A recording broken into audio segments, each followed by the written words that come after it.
Students. तो आज हम कलरव कक्षा 5 पाठ 19 करेंगे। किन्नौर देश की ओर रामपुर यानी हिमाचल प्रदेश में स्थित से 17 मई को प्रस्थान किया।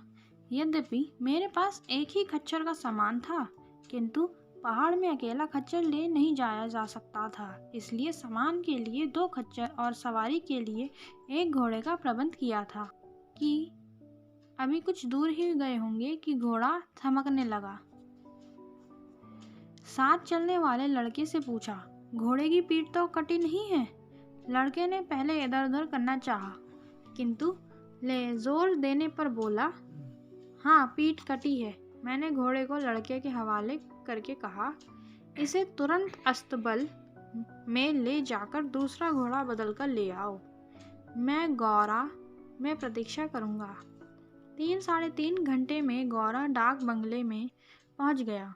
गौरा रामपुर से 2500 फीट से अधिक ऊंचा है, इसीलिए रास्ते में चढ़ाई भी पड़ी।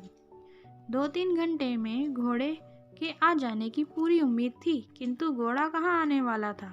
रास्ता भी कड़ी चढ़ाई उतराई का था।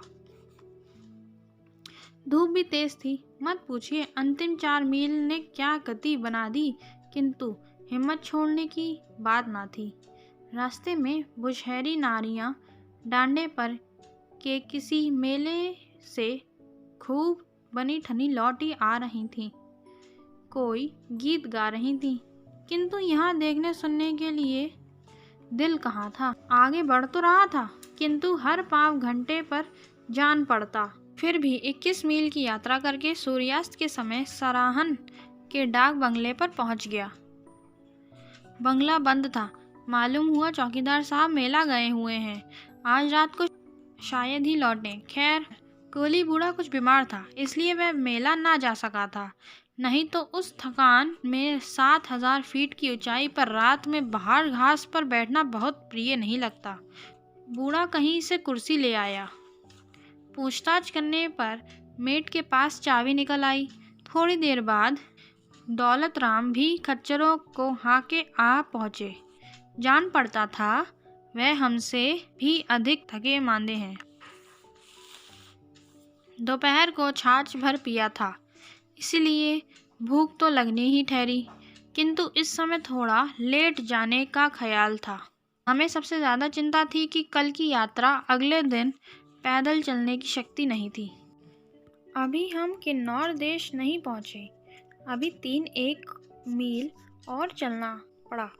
मान्योरी की धार आई। यहाँ से हम असली किन्नौर देश में दाखिल हुए। यहाँ पर स्त्रियाँ ऊन साड़ी पहने थीं। हाँ, ऊन साड़ी को ऊनी साड़ी ना मान लीजिएगा।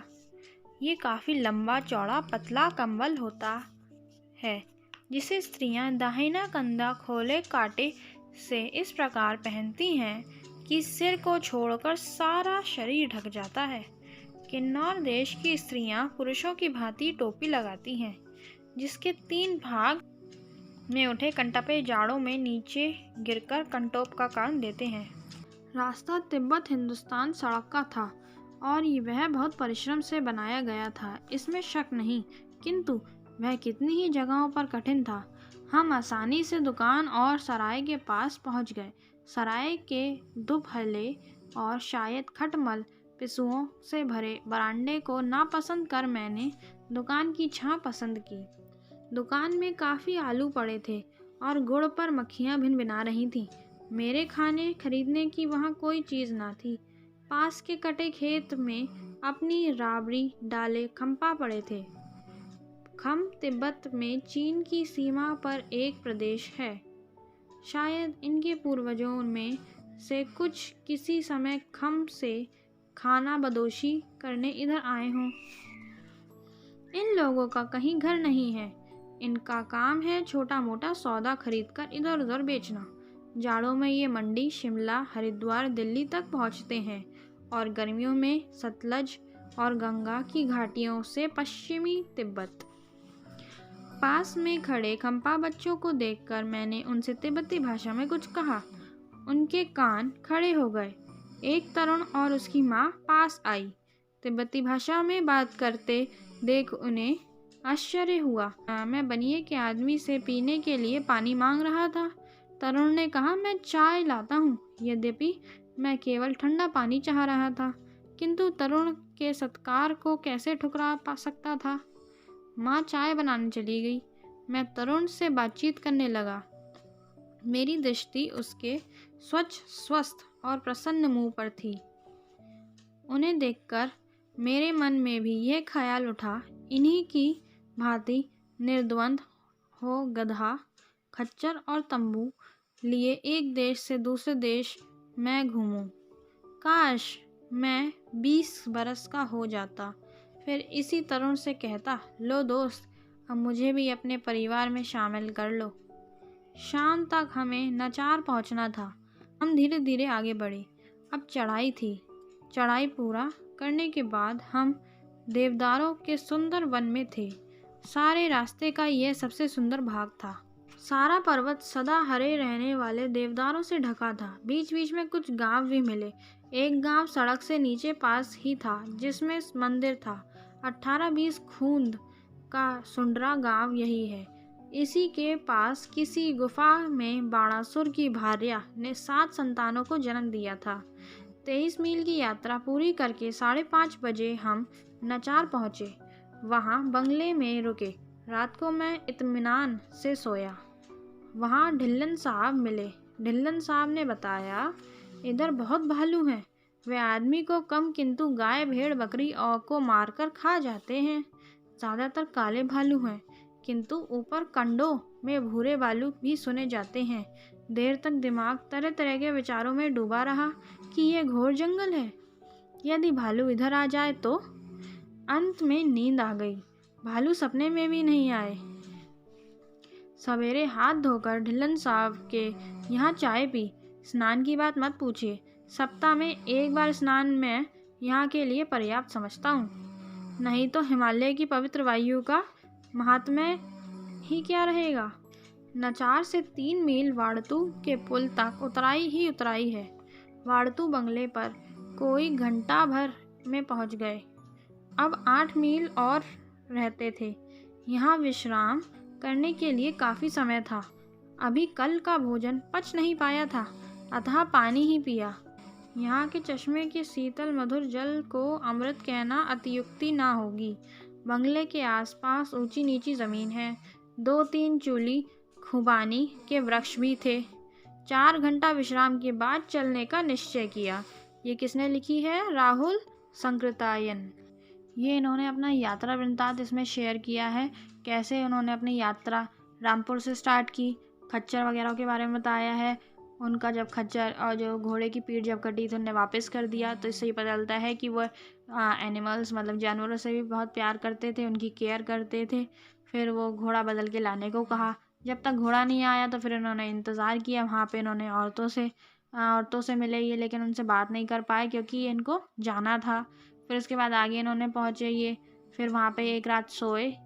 वहाँ पे सोने के बाद फिर अगले दिन की फिर से इन्हें चिंता थी कि चलना है। फ्रेश होके फिर से इन्होंने चलना स्टार्ट किया। फिर ये पहुँचे रास्ता, फिर ये तिब्बत हिंदुस्तान की सड़क पे थे। फिर वहाँ पे एक रोड की इन्होंने बात कही कि बहुत ही परिश्रम से बना है, लेकिन ये रोड बहुत कठिन भी है, उसको चढ़ना या ये सब करना। उसकी सराहना तो करी, लेकिन इनके लिए चलना मुश्किल है। और फिर उन्होंने बताया कि जहाँ पे ये ठहरे वहाँ पे काफ़ी सारे पिस्सू वगैरह, खटमल वगैरह थे, तो वहाँ पे ये नहीं रहे और दुकान की छाँव में ये वहाँ पे रहे थे। फिर धीरे धीरे ये आगे बढ़े। वहाँ पे इन्हें खम्पे वाले बच्चे दिखे। फिर उन्होंने खम्पे की एक कहानी सुनाई। तिब्बती लोग, इन्होंने फिर उसमें खम्पा लड़का दिखा, उसमें तिब्बती भाषा में उससे बात करी। तिब्बती भाषा में बात करके वो चौंका, आश्चर्य में आ गया कि इन्हें तिब्बत भाषा आती है। फिर उसने उनको चाय ऑफ़र करी।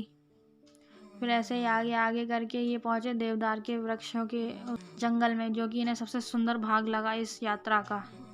फिर उसके बाद ये इसके आगे ये पहुँचे। फिर इसमें इन्होंने बाणासुर की गुफा दिखाई, जहाँ पे उसकी भार्या ने 7 संतानों को जन्म दिया था। फिर 23 मील की यात्रा पूरी करके ये पहुँच गए थे नचार। नचार में ये उनसे मिले ढिल्लन साहब से। उन्होंने भालू के बारे में बताया और फिर ये थोड़ा तो उसके बारे में सोचते रहे, फिर इतने थके हुए थे कि नींद आ गई। फिर उसके बाद सवेरे हाथ धोकर इन्होंने ढिल्लन साहब के यहाँ चाय पी। बाद में नहाना इन्होंने बताया कि यहाँ पे इतनी ठंड में क्या नहाना, रोज़ 1 हफ्ते में 1 ही बार सही है। फिर बाकी सब इन्होंने उसके बारे में बताया, बंगले के आसपास क्या है वो सब। फिर इनके बारे में आप जानते हैं राहुल सांकृत्यायन के बारे में, जो इसके लेखक हैं या फिर जिन्होंने ये यात्रा वृत्तांत लिखा है। इनका जन्म उत्तर प्रदेश के आजमगढ़ जनपद में हुआ। ये हिंदी के प्रमुख साहित्यकार थे। राहुल सांकृत्यायन ने देश विदेश की यात्राएं की हैं, जैसा कि हमने इस यात्रा वृत्तांत में भी देखा कि इन्होंने कितनी यात्रा करी हैं। एवं हिंदी में यात्रा वृत्तांत को साहित्य की मान्य विधा के रूप में स्थापित किया। तो इनका जो मेन जो विधा है वो है यात्रा वृत्तांत। उसी विधा में ये लिखते हैं ज़्यादातर, क्योंकि इन्होंने यात्राएं बहुत की हैं, तो उसी का अपना एक्सपीरियंस शेयर करते हैं। ये 36 भाषाएं लिख पढ़ एवं बोल सकते हैं। वोल्गा से गंगा, मेरी जीवन यात्रा इनकी प्रमुख कृतियाँ हैं। ठीक है, इनके ये तो हमने देख लिया कि आजमगढ़ में पैदा हुए हैं, लेकिन कौन सी डेट में हुए हैं ये? 9 अप्रैल 1893 से 14 अप्रैल 1963, ये इनके जन्म मरण की तिथियां हैं। अब हम शब्दार्थ करते हैं। किन्नौर देश हिमाचल प्रदेश का एक रमणीक भाग जो तिब्बत की सीमा पर बसा है। ये किन्नौर देश के बारे में है। अभ्यस्त का मतलब होता है जिसने अभ्यास किया हो। ये कुशल। थमकना मतलब होता है चलते चलते रुक जाना, मतलब जो घोड़ा था वो थमक रहा था, चलते चलते रुक जा रहा था। खाना बदोश का मतलब होता है जिनका कोई घर या ठौर ठिकाना ना हो। निर्द्वंद का मतलब होता है बिना द्वंद के, बिना किसी लड़ाई झगड़े के। सत्कार का मतलब होता है आदर सम्मान। अतियुक्ति का मतलब होता है बड़ा चढ़ा कर कहना। भार्या का मतलब होता है पत्नी। गत का मतलब होता है दशा। महात्म्य का मतलब होता है महत्व। चश्मा मतलब होता है झरना। आप लोग इसे चश्मा को वो मत समझ लीजिएगा जो हम ऐनक लगाते हैं, इसका मतलब होता है झरना। तो इसी के साथ आज की वीडियो कंप्लीट होती है। अब हम नेक्स्ट वीडियो में इसकी एक्सरसाइजेस करेंगे। अगर आपको वीडियो अच्छी लगी हो तो लाइक करिए, सब्सक्राइब करिए मेरे चैनल को और बेल आइकन दबाना मत भूलिएगा। Thank you for watching.